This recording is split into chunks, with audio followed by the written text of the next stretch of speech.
Hello people, నేను Harish. Welcome to global cuisine. Wow ఏమి రుచి. ఈ వారం మొత్తం మనం ఇమ్యూనిటీ బూస్టింగ్ రెసిపీస్ని ట్రై చేస్తున్నాం కదా. అందులో భాగంగానే ఈరోజు కూడా ఒక చక్కటి రెసిపీని తీసుకుందాం. చక్కగా ఇమ్యూనిటీ బూస్ట్ చేస్తుంది. దీంట్లో కుక్ చేయడానికి ఏం లేదు. ఈరోజు మనం ఇప్పుడు చేసుకోబోతుంది అంతా కూడా సాలడ్ స్టైల్లో ఉంటుందన్నమాట. కాబట్టి చాలా ఈజీగా చేసుకోవచ్చు. అందులోనూ మనకు దొరికే ఐటమ్స్ తోటి ఏ విధంగా చేసుకోవచ్చు అనే విధంగా దాన్ని ఇండియనైజ్ చేసి కూడా మనందరి కోసం తీసుకొచ్చేసాం. కాబట్టి ఖచ్చితంగా ట్రై చేయండి. దానికోసమే మనం చేస్తున్న ఈ డిష్ పేరు క్రిస్పీ ఐస్బర్గ్. ఈ క్రిస్పీ ఐస్బర్గ్కి కావాల్సిన ఇంగ్రీడియంట్స్ ఒకసారి చూసినట్లయితే ఐస్బర్గ్ కావాలి. నేను ఐస్బర్గ్ అక్కడ మన దగ్గర ఉంచాను. సో ఐస్బర్గ్ బదులుగా నేను క్యాబేజ్ యూస్ చేస్తున్నాను ఇక్కడ, అది గమనించుకోవాలి. అలాగే పైనాపిల్ కావాలి, టొమాటో కావాలి. టొమాటో కెచప్ కొద్దిగా వాడుతున్నాము, అలాగే మైనీస్ సాస్ కొద్దిగా వాడుతున్నాము. ఆల్మండ్స్ ఇంకా బీట్రూట్ కూడా యూస్ చేస్తున్నాము. వీటిని గార్నిషింగ్ టైంలో యూస్ చేస్తాం అనమాట, అది కూడా గమనించుకోవాలి. దీంతో పాటుగానే సీజనింగ్ కోసం సాల్ట్, పెప్పర్లు వాడుతూ ఉంటాము. ఇంకొద్దిగా వెజ్జెస్ కావాలన్నా కూడా యూస్ చేస్తాను. కాబట్టి జాగ్రత్తగా గమనిస్తూ ఉండండి. చాలా సింపుల్ డిష్, చాలా ఈజీగా చేసుకోవచ్చు. దాంతోపాటుగానే చాలా చాలా ఆరోగ్యకరమైనది. సో ఫస్ట్ ఐస్బర్గ్ లెట్యూస్ కోసం ఐస్బర్గ్ని తీసుకుందాం. ఐస్బర్గ్ బదులు నేను చెప్పాను కదా క్యాబేజ్ నేను యూస్ చేస్తున్నాను. కారణం ఏంటంటే హైదరాబాద్లో కానీ ఎక్కడైనా సిటీస్లో ఉన్న వాళ్ళకైతే లెట్యూస్ దొరుకుతుంది, కానీ చాలా ఊళ్ళల్లో లెట్యూస్ దొరకడం అనేది కష్టంగా ఉంటుంది. కాబట్టి వాళ్ళకు కూడా ఈజీగా ఉంటుందనే ఉద్దేశంతో కనెక్ట్ అవ్వాలి, వాళ్ళు కూడా చేసుకోవాలి, హెల్దీగా ఉండాలనే ఉద్దేశంతో మనం ఇప్పుడు క్యాబేజ్ తోటి తయారు చేస్తున్నాం అనమాట. క్యాబేజ్ దీని గురించి తీస్తున్నట్లయితే మీకు చెప్పాల్సిన విషయం ఏంటంటే cabbage very very very good for health. Particularly lung డిసీజెస్కి సంబంధించి, ఈ రోజుల్లో కరోనా వైరస్ లాంటివన్నీ కూడా లంగ్ డిసీజెసే కాబట్టి అలాంటి లంగ్ డిసీజెస్కి సంబంధించి ఏదైనా ప్రాబ్లమ్స్, ఇబ్బందులు ఉన్నప్పుడు వాటన్నింటికీ కూడా ఈ ఐస్బర్గ్ కావచ్చు, లేకపోతే క్యాబేజ్ కావచ్చు, చాలా చాలా మంచిదన్నమాట హెల్త్కి. అవన్నీ కూడా ఆ లంగ్ డిసీజెస్ని తగ్గించడంలో ఇవి చాలా ఎక్కువ హెల్ప్ చేస్తాయి. కాబట్టి మనకు ఖచ్చితంగా ఇది ప్రజెంట్ ఉన్న సిచ్యువేషన్లో మంచి ఇమ్యూనిటీ బూస్టర్ అనే చెప్పుకోవాలి. కాబట్టి దాన్ని వాడుకుందాం. ఈ సైజ్ చూస్తున్నారు కదా, ఈ సైజ్ కన్సిస్టెన్సీ వచ్చే విధంగా క్యూబ్స్గా కట్ చేసుకుందాం. సో దట్ తినడానికి బాగుంటుంది, సైజెస్ సరిపోతాయి అన్నమాట. కట్ చేసుకొని ఒక బౌల్లో పెట్టుకొని దీన్ని మనం నీట్గా కడుక్కొని వాడుకోవచ్చు అనమాట. ఇంకో ముఖ్యమైన విషయం, ఎప్పుడైనా సరే మీరు క్యాబేజ్ కాకుండా లెట్యూస్ కనుక వాడుతున్నట్లయితే మీకు దొరికి ఈ క్యాబేజ్ ప్లేస్లో లెట్యూస్ని ఇలాగే వాడుకోవచ్చు. అలా కనుక వాడుతూ ఉన్నట్లయితే ఇలా కట్ చేసుకొని చిల్డ్ వాటర్లో డిప్ చేసుకోండి. ఐస్ వేసిన చిల్డ్ వాటర్ ఉంటుంది కదా, అందులో కనుక డిప్ చేసుకున్నట్లయితే ఇంకా క్రిస్పీగా వస్తుంది అనమాట, క్రంచీగా క్రిస్పీగా ఉంటుంది. అందుకనే దీనికి ఆ పేరు వచ్చింది క్రిస్పీ ఐస్బర్గ్ అని. ఈ క్వాంటిటీ మనకు ఇనిషియల్గా ఎక్కువైపోయింది అన్నట్లు అనిపిస్తుంది, కానీ కలిపిన తర్వాత అందరికీ తెలిసిందే కదా క్యాబేజీ బాగా చిన్నగా అయిపోతుంది, దగ్గరకు వచ్చేస్తుంది. కాబట్టి కొద్దిగా కష్టపడైనా సరే కాస్త ఎక్కువ మోతాదులోనే తీసుకోవాలన్నమాట వీటిని.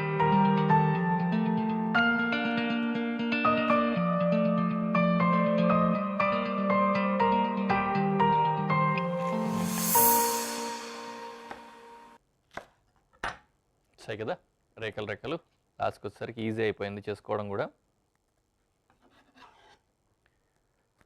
అయిపోయింది. Next pineapple. పైనాపిల్లో కూడా ఇమ్యూనిటీ బూస్టింగ్ ఎలిమెంట్స్ కానీ లేకపోతే హెల్త్కి మంచి చేసేవి కానీ చాలా ఉంటాయి. పర్టికులర్లీ సిట్రస్ ఫ్రూట్లో one of the citrus fruit కాబట్టి ఇది లైట్గా సిట్రస్ కూడా ఉంటుంది దీంట్లో, కాబట్టి అది కూడా బాగా హెల్ప్ అవుతుంది. పైనాపిల్ కూడా తీసుకున్నాను నేను. పర్టికులర్గా ఇలాంటి డిషెస్ ఏవైతే ఉంటాయో సాలడ్స్ అని కానీ లేకపోతే సింపుల్గా అయిపోయే రెసిపీస్ని మాత్రం ఖచ్చితంగా ట్రై చేయండి. చాలా విషయాల్లో ఇందులో వాడే ఇంగ్రీడియంట్స్ని కూడా కొన్ని మనం వాడేవి ఎక్కువ కూడా ఈ వెస్టర్నైజ్డ్ లేకపోతే బయట దేశాలకు సంబంధించిన ఫుడ్లో ఎక్కువ చేస్తూ ఉంటాం మనం. కాకపోతే వాటిలో వాడే ఇంగ్రీడియంట్స్ మనకు దొరకవు అనే ఉద్దేశంతో మనకు కూడా దొరకాలి అని మనకు సరిపోయేవి ఇక్కడ దొరికేవి అందరూ చేసుకోగలిగిన వాటితోటి కలిపి తీసుకొస్తూ ఉన్నాం మీ దగ్గరికి. కాబట్టి మీరు కూడా దాన్ని యూజ్ చేసుకోవాలి.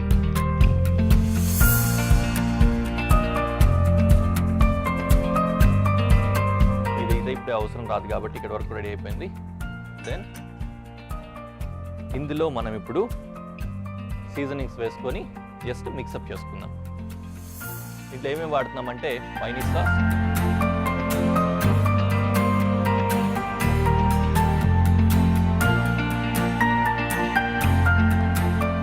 ఆల్రెడీ నేను చిల్ చేసింది ఆల్రెడీ వాష్ చేసి వాడాను కాబట్టి నేను మళ్ళీ కడుక్కోలేదు. లేకపోతే ఇప్పుడు కూడా మనం చక్కగా వాటర్లో వేసి దాంట్లోంచి కడిగి తీసుకోవచ్చు అనమాట. లెట్యూస్ని, క్యాబేజ్ని దేనైనా కూడా నేను డైరెక్ట్గా యూస్ చేస్తాను. దీన్ని కూడా వేసేద్దాం.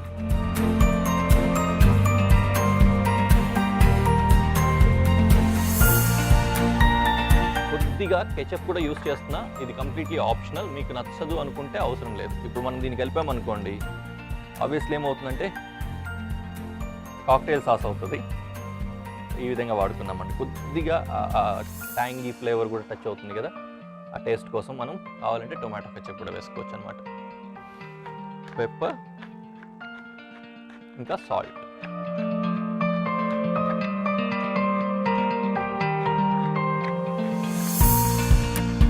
ఇంకా కొద్దిగా పడుతుంది, మళ్ళీ వేసుకుంటాను.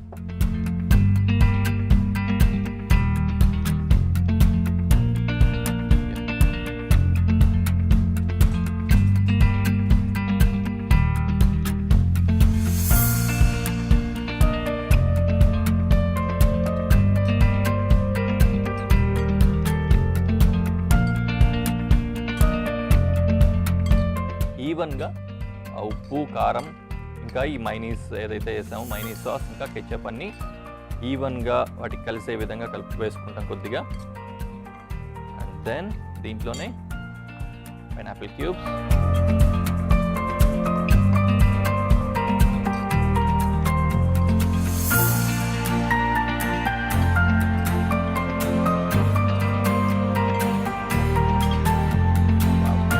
సరిపోదు, మైనీస్ సాస్ తక్కువ పడుతుందేమో అనుకున్నాను, బట్ మిక్స్ అయ్యేసరికి సరిపోయింది. దీన్ని అలా ఉంచుకుందాం. ఇందులో ఇంకొక 2 వెజిటేబుల్స్ యాడ్ చేసేది ఉంది, వాటిని కూడా చేద్దాం. క్యారెట్ ఇంకా క్యూకంబర్, ఇవి కూడా మన దగ్గర దొరికేవి.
ఇప్పుడు వీటిని కూడా దీంట్లో వేసేస్తాం.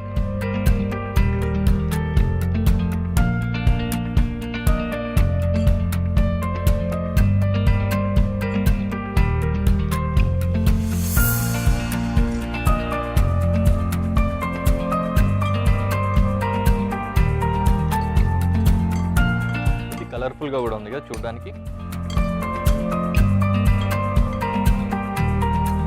వావ్, వంట చేయకపోయినా బిలీవ్ మీ ఇలాగే కలుపుతూ ఉన్నా కూడా చాలా చక్కటి ఫ్లేవర్ వస్తుందండి. దాంట్లో ఏం ఫ్లేవర్ వస్తుంది అసలు, ఏ ధనియాల పొడి పడలేదు, ఏ మసాలాలు పడలేదు, దాంట్లో నుంచి ఏమొస్తుంది అనుకోకండి, చాలా చక్కగా వస్తుంది. ఎందుకంటే పెప్పర్ ఇంకా మైనీస్ ఈ 2 కూడా సటిల్గా మైల్డ్ ఫ్లేవర్ తీసుకొస్తున్నాయి. చాలా అద్భుతంగా ఉంది. నేనైతే చాలా ఎక్సైటెడ్గా ఉన్నాను, ఎప్పుడెప్పుడు తిన్నామా అన్నట్టుగా టేస్ట్ చేయడానికి. బట్ ఎనీవే, మిక్సింగ్ అయిపోయింది. దీన్ని ఫైనల్గా ప్రెజెంటేషన్లో పెట్టి గార్నిష్ చేసి ఏ విధంగా ఉంటుందో చూద్దాం. తర్వాత తిని కూడా చూద్దాం.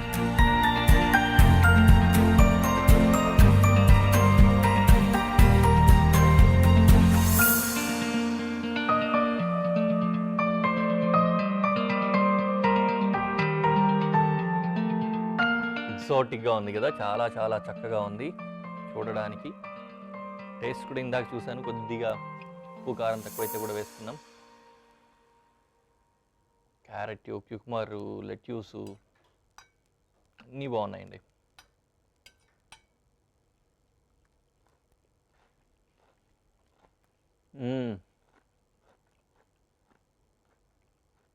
వినిపిస్తుందా? Crunchy taste.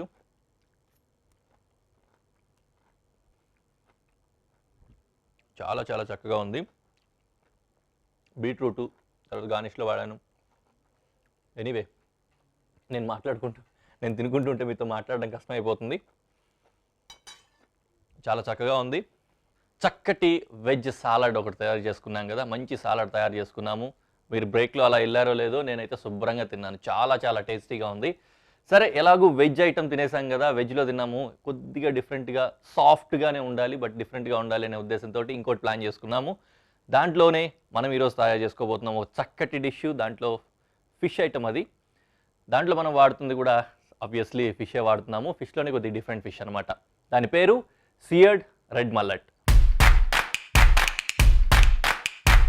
ఈ సియర్డ్ రెడ్ మల్లెట్ కోసం మనం వాడుతున్నది మెయిన్ ఇంగ్రీడియంట్ రెడ్ మల్లెట్. ఇది ఫిష్లోనే అదొక వెరైటీ అనమాట.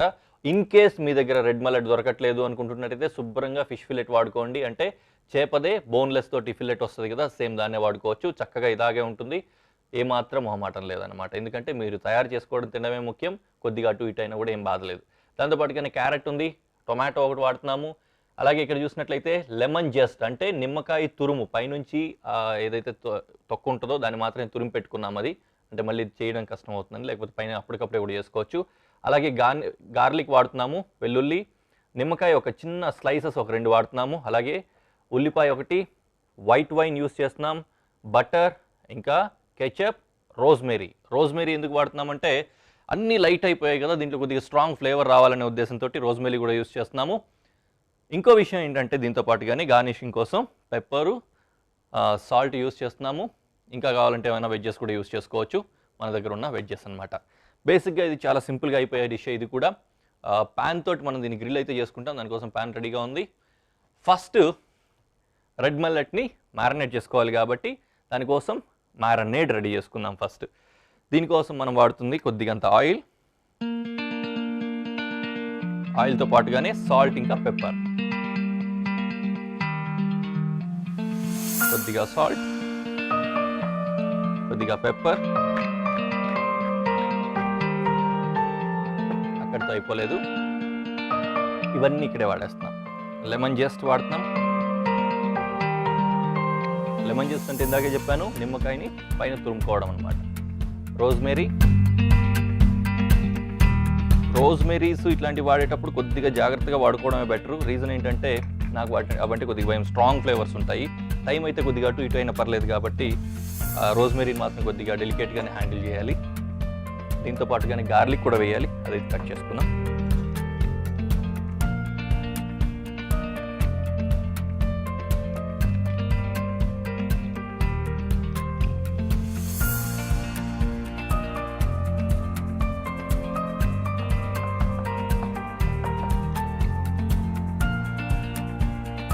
కదా, బోల్డ్ అంత వచ్చింది. మంచి గార్లిక్ ఫ్లేవర్ వస్తుంది ఫిష్కి, ఏం పర్లేదు, బాగుంటుంది. ముఖ్యంగా మనం ఇమ్యూనిటీ బూస్టింగ్ కోసం యూస్ చేస్తున్నాం కాబట్టి గార్లిక్ కూడా very good for health and చాలా రోగనిరోధక శక్తి చాలా ఎక్కువ ఉంటుంది అనమాట. ఇప్పుడు యూజ్ అవుతుంది. ఆయిల్ కొద్దిగా తక్కువైనట్లుంది, కొద్దిగా యాడ్ చేసుకుంటాం.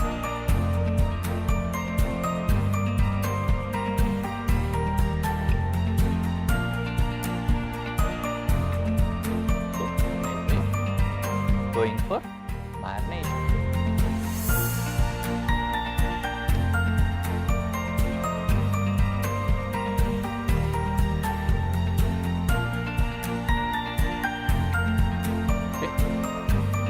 చాలా చక్కగా మాలింపు అప్పుడే వచ్చేసింది, మొదలైపోయింది. అయితే దీన్ని ఇక్కడ పక్కన పెట్టుకొని మిగిలిన ప్రాసెస్ని స్టార్ట్ చేసుకుందాం.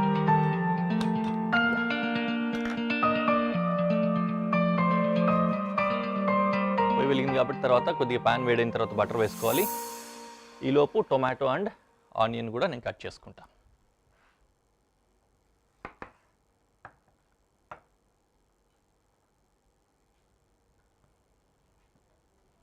టొమాటో ఆనియన్ ఫైన్ చాప్ కావాల్సి వస్తుంది మనకి, కాబట్టి ఫైన్ చాపే తీసుకుందాం. ఇంకొకటి ఏంటంటే దీంట్లో వీలైనంత వరకు సీడ్లెస్ కావాలి, సో సీడ్స్ కూడా రిమూవ్ చేస్తున్నాను.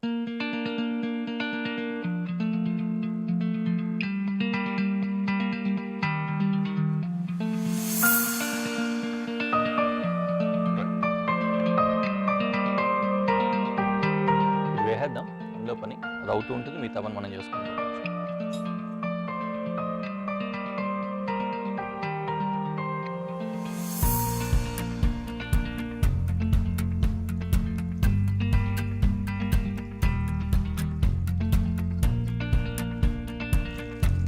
రెడ్ మల్లెట్ రెడీగా ఉంది. దీన్ని అలాగే తీసుకొని వేసేసుకుందాం.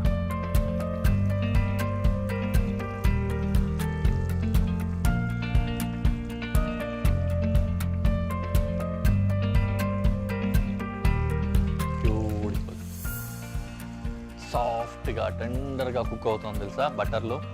వావ్, వస్తుందా? ఖచ్చితంగా చాలా బాగుంటుంది, చూస్తుంటేనే తెలిసిపోతుంది.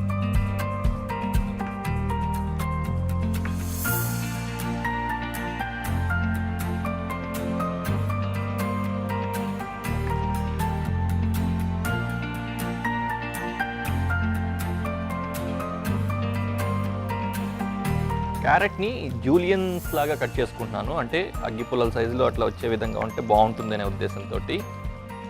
కాబట్టి ఈ కుస్తీలన్నీ, లేదంటే మనకు కావాల్సిన సైజులో కావాల్సిన విధంగా కట్ చేసుకోవచ్చు అన్నమాట.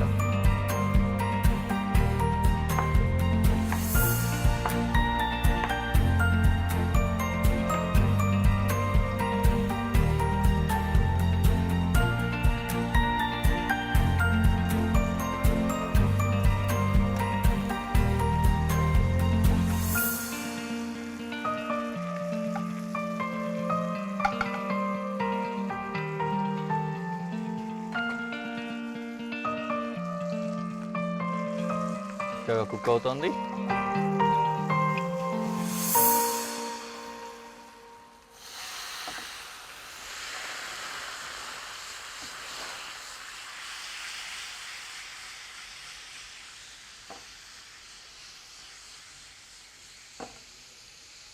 మంటలు నిప్పులు కక్కుకుంటూ చక్కగా కుక్ అవుతుంది. ఏం వేసాం? వైట్ వైన్ వేసాం. దీంట్లో ఇప్పటివరకు ఏమేమి వెళ్ళింది? బటర్ వెళ్ళింది, బటర్తో పాటుగా మ్యారినేట్ చేసిన మిల్లెట్ వేసుకున్నాం, తర్వాత వైట్ వైన్ యాడ్ చేసాం.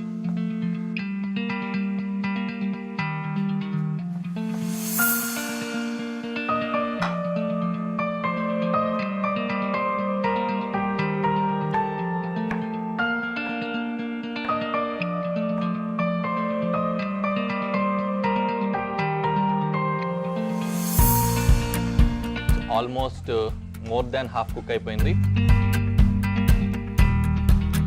ప్యారలల్గా నేను ఆ పని కూడా చేసుకుంటున్నాను. ఇన్ఫ్యాక్ట్ నేను అనుకున్న దానికంటే ఫాస్ట్గా అయిపోయింది అనమాట. నేను ఈలోపు వెడ్జెస్ అని కట్ చేసేయచ్చులే అనుకున్నాను, కానీ అవ్వలేదు. బట్ ఎనీవే, ఇప్పుడు అవుతున్న దాని ప్రకారం ఫస్ట్ టొమాటో ప్యూరీ ఆ టొమాటో పేస్ట్ వేసుకుంటున్నాం.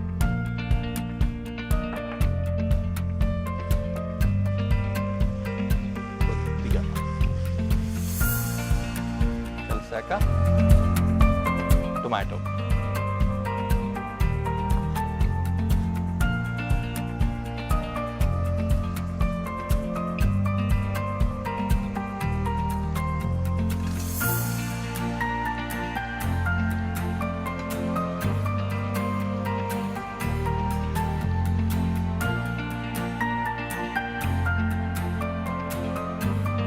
జాగ్రత్తగా హ్యాండిల్ చేయాలి, కాస్త విరిగిపోయేది. ఇది చాలా డెలికేట్గా ఉంది.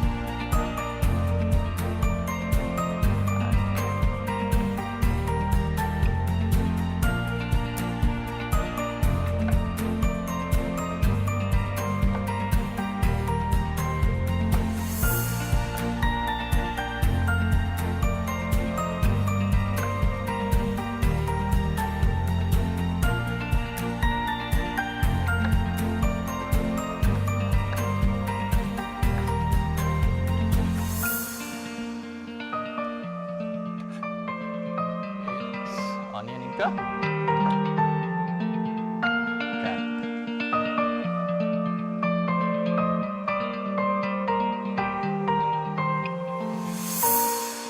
సో ఇది ఇంకొద్దిగా మగ్గుతోంది. మగ్గేలోపు కొద్దిగా అంతా ఒక్క చిన్న పీస్ బెల్ పెప్పర్ వాడుతున్నాను. కొద్దిగా డిఫరెంట్ ఫ్రేగ్రెన్స్ అండ్ ఫ్లేవర్ ఉంటుంది కదా టేస్ట్ కోసం.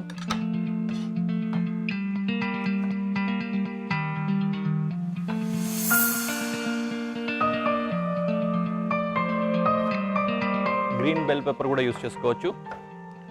మీకు ఎంత ఎక్కువ కావాలంటే అది మీ టేస్ట్ని బట్టి వాడుకోవచ్చు అనమాట. సో ఎప్పుడైతే ఏదైనా అలాంటి ఫ్రైస్, షాలో ఫ్రైస్ ఇట్లాంటివి యూస్ చేస్తుంటామో అలాంటి వాటిలో బెల్ పెప్పర్స్ పర్టికులర్గా పడి కొద్దిగా అట్లా ఫ్రై అయినప్పుడు వాటి టేస్ట్ చాలా బాగుంటుందండి. ఆ ఫిష్ తినేటప్పుడు కూడా పక్క నుంచి ఇది ఒక పీస్ తీసుకొని దాంతో పాటు కాంప్లిమెంట్ చేస్తూ నోట్లో పెట్టుకొని తిన్నాం అనుకోండి, చాలా బాగుంటుంది. రైట్, ఇక్కడ వరకు రెడీ అయిపోయింది. కాస్త మగ్గిన తర్వాత ప్రెజెంటేషన్లో ఎలా ఉంటుందో చూద్దాం.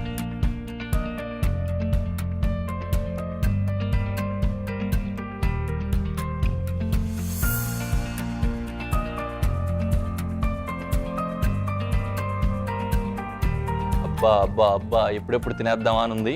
మీరు అలా చూస్తూనండి. యా,